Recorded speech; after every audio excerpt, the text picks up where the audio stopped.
Hi hello welcome to our channel ఫిదా Telugu chef. మీ అందరికీ ముందుగా హ్యాపీ ఉమెన్స్ డే. ఏంటి లేట్గా విషెస్ చెప్తుంది అనుకోకండి, మనకి ఈ మంత్ అలాగే ఇయర్ అంతా కూడా మనకి ఉమెన్స్ డేనే. ఓకే, ఈరోజు నేను గోంగూర చికెన్ అనేది ఎలా క్విక్ అండ్ ఈజీ వేలో టేస్టీగా చేసుకోవాలో మీ అందరితో కూడా షేర్ చేసుకుంటాను.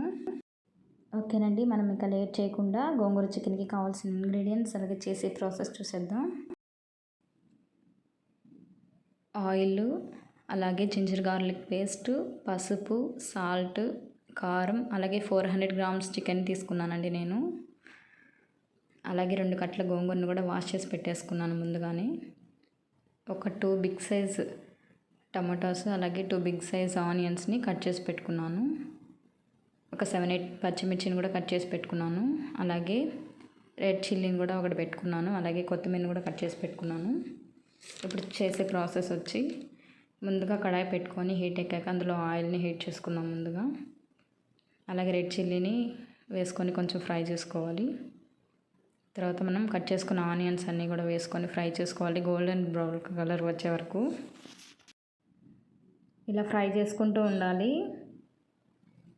నార్మల్గా మనం చికెన్ కర్రీ అలాగే ఫ్రై అనేది చేస్తుంటాం. ఇలా గోంగూరతో చేసుకోవడం వల్ల డిఫరెంట్గా ఉంటుంది. ఇప్పుడు మనకు టమాటాలను కూడా వేసుకొని ఫ్రై చేసుకుందాం. ఇలా గోంగూరతో చేసుకోవడం వల్ల పుల్లగా కారంగా ఉంటుందండి కర్రీ అనేది. ఇప్పుడు పచ్చిమిర్చిని కూడా ఇందులో యాడ్ చేసుకొని ఫ్రై చేసుకుందాం. మీరు అనుకోవచ్చు ఎక్కువ పచ్చిమిర్చి వేసానని చెప్పి, ఆ కారంకి పచ్చిమిర్చికి అలాగే గోంగూర పుల్లగా ఉంటుంది కదా, వీటన్నిటికీ ఈక్వల్గా ఉంటుంది.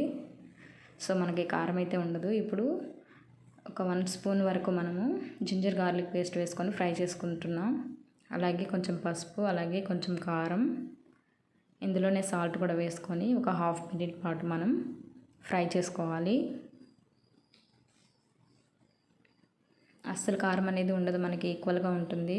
2 కట్టలు గోంగూర తీసుకున్నాం కదా. అలాగే ఇప్పుడు కట్ చేసి పెట్టుకున్న కొత్తిమీరని కూడా వేసుకొని కొంచెం ఫ్రై చేసుకోవాలి.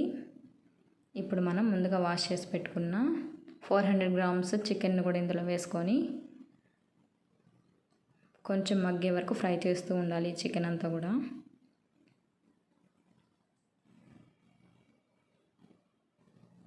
ఈ విధంగా మనం ఈ చికెన్ స్లైసెస్ అంతా కూడా లైట్గా మగ్గిన తర్వాత మనము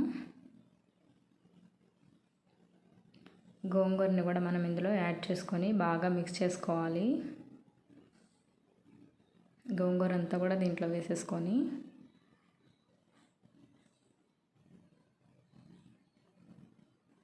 అంతా ఒకసారి బాగా కలుపుకోవాలి.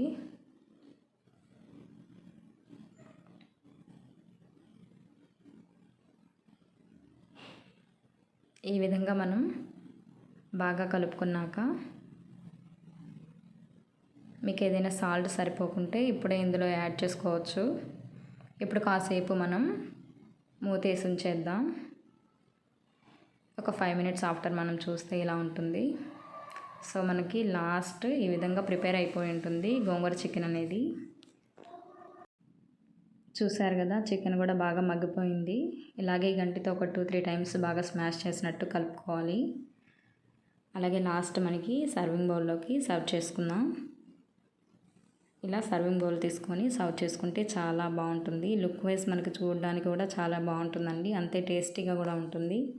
అంతేనండి, పుల్లగా కారంగా వేడి గోంగూర చికెన్ అనేది మనకి రెడీ అయిపోయింది. యాక్చువల్గా ఈ రెసిపీని రిక్వెస్ట్ చేసిన వారు వచ్చి మా బాబు ఫ్రెండ్ ప్రత్యూష్ వాళ్ళ మదర్ లక్ష్మి గారండి. తను వచ్చేసి 1 మంత్ బిఫోర్ నన్ను మీట్ అయ్యి, ఇలాగ గోంగూర చికెన్ మీరు బాగా చేస్తారు కదా, మీకు యూట్యూబ్ ఛానల్ కూడా ఎలాగో ఉంది, దాంట్లో అప్లోడ్ చేస్తే మేము చేసి చూసుకుంటాం కదా అని చెప్పారు. సో 1 మంత్ తర్వాత నాకు టైం వచ్చింది ఇలా రెసిపీ అనేది చేయడం. తనే కదండి, ఈ రెసిపీని తప్పకుండా ట్రై చేయండి. మీ అందరూ కూడా మీకు ఎలా వచ్చిందో కామెంట్ బాక్స్లో పోస్ట్ చేయండి. అలాగే మరెన్నో ఇంట్రెస్టింగ్ రెసిపీస్ కోసం ఫిదా తెలుగు చెఫ్ ఛానల్ని సబ్స్క్రైబ్ చేసుకొని ఫాలో అవ్వండి. మీకు ఏ రెసిపీస్ కావాలో నా వీడియోస్ కింద కామెంట్ చేయండి, తప్పకుండా ట్రై చేస్తాను. Thanks for